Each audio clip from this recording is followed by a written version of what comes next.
mga idol, magandang araw sa ating lahat. At tayo ipapasok na naman mga idol. Kaya lang may problema tayo sa mga oras na ito. Ang lakas ng hangin dito sa may MacArthur Highway. Ano, dumuduyan yung motor. Diyos ko Lord, ingat tayo, ingat. Doble ingat talaga tayo mga idol. Kasi yung hangin malakas. Mabuti kung isang wilang, walang problema. Pero yung side by side yung papalo sa yung hangin, nakakatakot po yun. Hindi po maganda yun. Lalo pat napakaganong motor ko. 30 kilos lang ito eh. Motor ko 30 kilos lang. Pwede mo nung pasanin eh.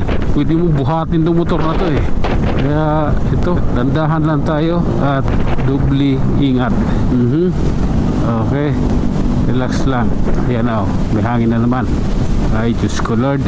Oho, grabe na to. Talagang ano to, yung takbo natin, nakikiramdam tayo sa ihip ng hangin. Kasi mahirap na eh. Baka dalhin tayo sa gilid eh.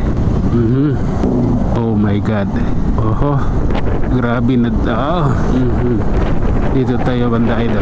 Tingnan natin. Ayan. Talagang ano tayo. Ayan oh, lakas oh. Mabuti yung pasalubong ng hangin na sa harapan. Huwag lang sa gilid. Kasi pag sa gilid, delikado. Nakakatakot talaga. At ito, nasa circle na rin tayo. Nakarating na tayo na circle. Tara, dandahan lang. Oh, okay. Oh lala. Oh my goodness. Okay. Ito, nasa EDSA na rin tayo mga idol. Narating na natin yung EDSA Caloocan. Oh my goodness. Oh, ito na mga idol. Oh my God. Oh lala. Grabe yarn. Kaya wala tayong problema regarding dyan.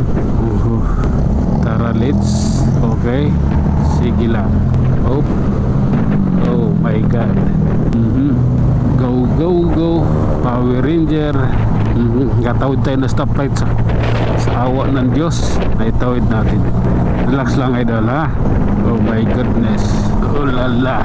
Sige, tuloy-tuloy lang tayo mga idol. Oh, relax. Bakit ka ganun kasi? Oh.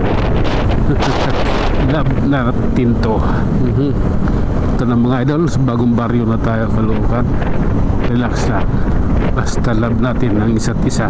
Konyetang buhayan. Oh. Okay, Quezon City, welcome. Ito na, lalakay lang tayo. Medyo hindi naman matraffic siguro ngayong oras na ito. Dahil siyempre may yung mga ibang sasakyan nasa mall pata. Baka kinuha na kanina yung mga nakaparking sa parking lot ng mall. Okay, kinuha na siguro kanina umaga yun. Siyempre, puri na yun oh. Pag labas nung araw eh talagang kinuha na yun. Sige lang. Oh my God. Tuloy-tuloy lang tayo ito. Oh. Okay. Oh my God. Litso. At may bata. Okay. Ganito po kasi yun. Ayan. Up. Litso lang. Love ko to. Okay. Walang traffic. Tanaw ko yung news oh. Wala siyang traffic. Okay, maganda to. At least kahit pa paano mabawasan yung aling oras ng ating pagbiyahe. Mapapabilis tayo sa biyahe. Oh my goodness. Oh lala. Ganito po yun. Ay nako Lord. Ito na, sa News na rin ako. So wakas, karating na rin. Ilang minuto lang. Okay. Wow, this is the reality right now here in EDSA Quezon City. Mukhang hanggang dito na lang muna tayo mga idol. Tayo mag-iiwan ng isang salita. Ang buhay ay isang malaking pakikipagsapalaran. Hanggang sa muli, maraming salamat.